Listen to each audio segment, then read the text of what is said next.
یوم عرفہ کو یوم عرفہ کیوں کہتے ہیں؟ اچھا، لوگوں کو اصل میں شبہ یہاں سے ہوتا ہے کہ چونکہ یوم عرفہ کا مطلب ہے لوگ عرفات کے اندر جمع ہوتے ہیں، حاجی سارے عرفات کے اندر جمع ہوتے ہیں، اس وجہ سے اس کو یوم عرفہ کہا جاتا ہے، اور روزہ بھی یوم عرفہ کا ہے۔ یہاں سے بنیادی جو شبہ اور مغالطہ یہاں سے لگتا ہے۔ اب بات ذہن کے اندر رکھ لیجئے، یوم عرفہ کو یوم عرفہ کیوں کہا جاتا ہے؟ اس کی 3 وجوہات فقہا نے لکھی ہیں۔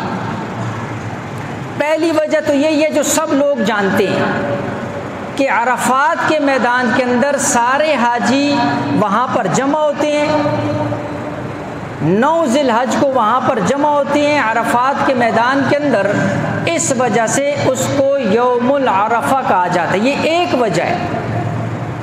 بعض سمجھتے ہیں صرف اس ایک وجہ سے اس کو یوم عرفہ کہتے ہیں، اس لیے وہ یوم عرفہ اس ایک دن کو ہی سمجھتے ہیں، لیکن فقہا نے 2 وجوہات اور بھی لکھی ہیں۔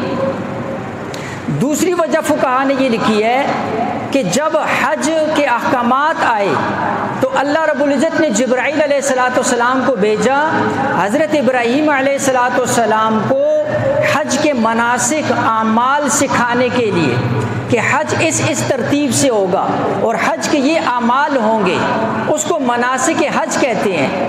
یہ جو مناسک حج ہے، جبرائیل علیہ السلام جس دن تشریف لائے وہ 9 ذی الحج کا دن تھا، تو 9 ذی الحج کے دن ابراہیم علیہ السلام نے مناسک حج کی معرفت حاصل کی تھی۔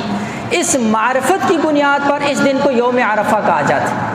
عرفہ معرفت سے ہے، جاننے کا دن، معرفت کا دن، تو ابراہیم علیہ السلام نے مناسک حج جانے تھے اس دن کو۔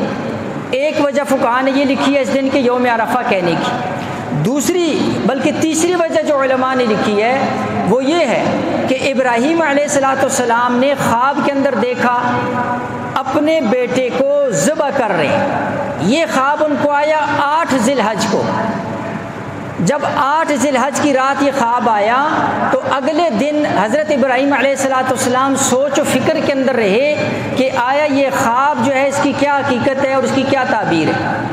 اسی سوچ کے اندر 9 ذی الحج کی رات آ گئی، تو 9 ذی الحج جو ہے ابراہیم علیہ السلام کو دوبارہ یہی خواب آیا، تو ابراہیم علیہ السلام کو حقیقت اور معرفت پتہ چل گئی کہ واقعی یہ اللہ کی طرف سے حکم ہے اور اللہ بھی یہی چاہتے ہیں کہ میں اپنے بیٹے کو ذبح کروں۔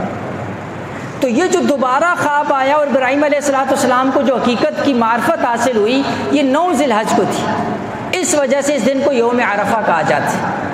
تو لہٰذا یوم عرفہ کو یوم عرفہ ان 3 وجوہات کی بنیاد پر کہا جاتا ہے۔ اس لیے آپ صرف ایک وجہ کو بنیاد میں رکھ کر جو ہے یہاں پر مغالطے کے اندر نہ پڑیں، بلکہ ہمارا یوم عرفہ اتوار والے دن ہوگا، اور جس نے روزہ رکھنے جس کو اللہ نے توفیق دی ہے، صحت دی ہے، ہر ایک اس کی کوشش کرے، اس لیے کہ اس کے فضائل بہت زیادہ ہیں۔